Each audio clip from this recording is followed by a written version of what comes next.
He was born in the Kiev region of the Russia Empire, now part of independent Ukraine, on May 25, 1889. As a boy, influenced by his mother, a medical school graduate, and his father, a doctor and a psychology professor, he showed an interest in science, particularly aviation.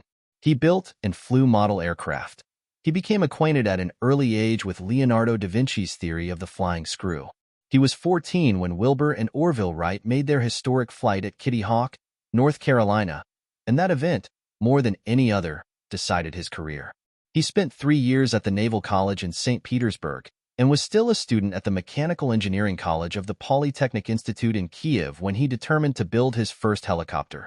He traveled to Paris, then the Aeronautical Center of Europe, where he met some of the early names in aviation, men like Louis Blériot, first to fly the English Channel, before returning home with a 25-horsepower Anzani engine. He built his first helicopter in 1909. It proved able to lift itself, but it was unable to sustain the weight of a pilot.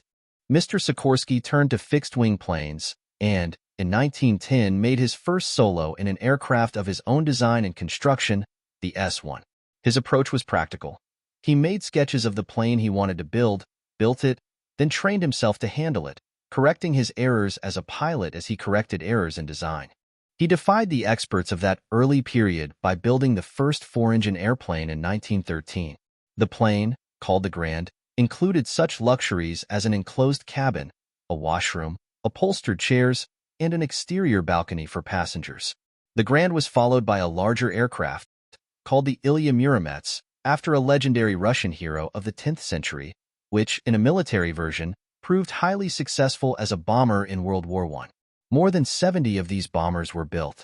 The Russian Revolution ended Mr. Sikorsky's career in Russian aviation.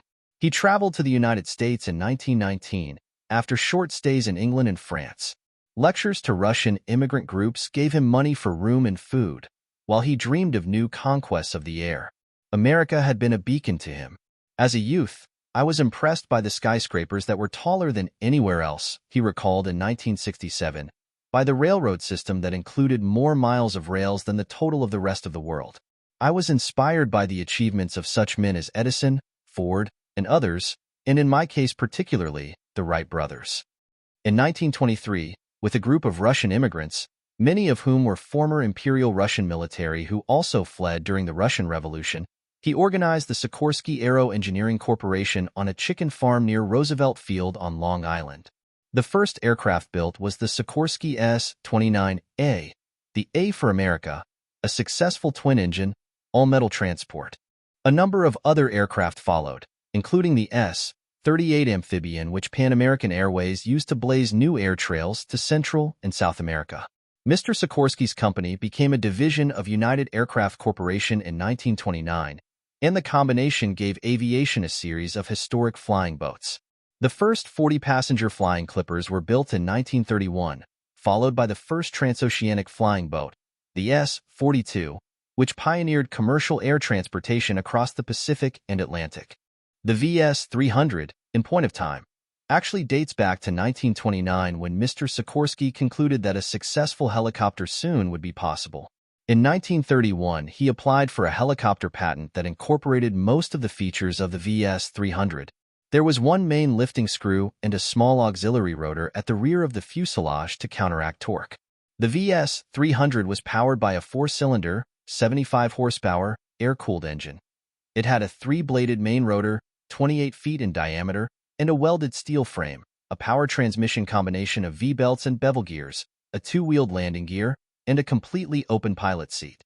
The VS-300, now part of the Ford Museum at Dearborn, Michigan, established a world endurance record by staying aloft an hour and 32 minutes on May 6, 1941.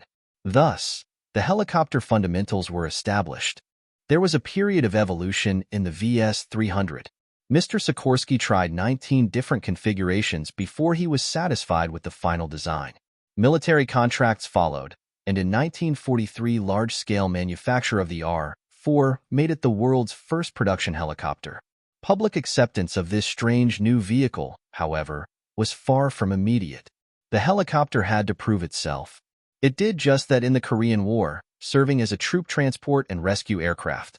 Men injured in combat were flown directly to field hospitals, their chances of recovery greatly enhanced. Mr. Sikorsky saw the helicopter as a vehicle that freed aviation from dependence on airports.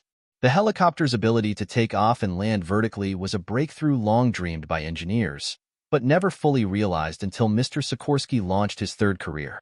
The helicopter gradually established its versatility in peace and war, but Mr. Sikorsky himself found the greatest satisfaction in the knowledge that helicopters were responsible for saving tens of thousands of lives as rescue aircraft.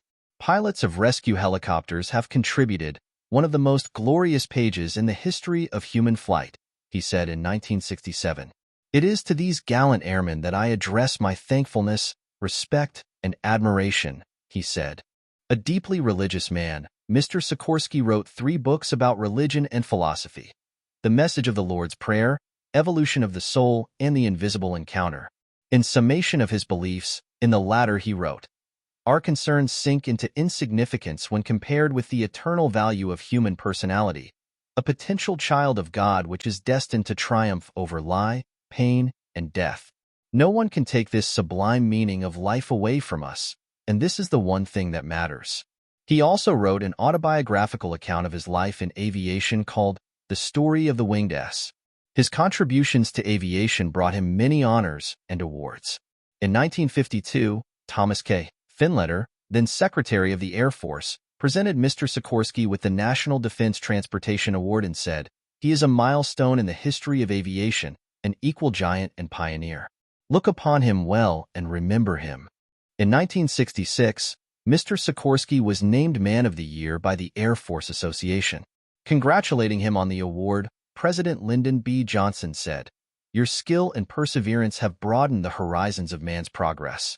In 1967, accepting the Wright Brothers Memorial Trophy of the National Aeronautical Association, Mr. Sikorsky expressed his belief in the importance of the individual, a belief that carried him stubbornly past frustrations and failures to success in his 3 careers.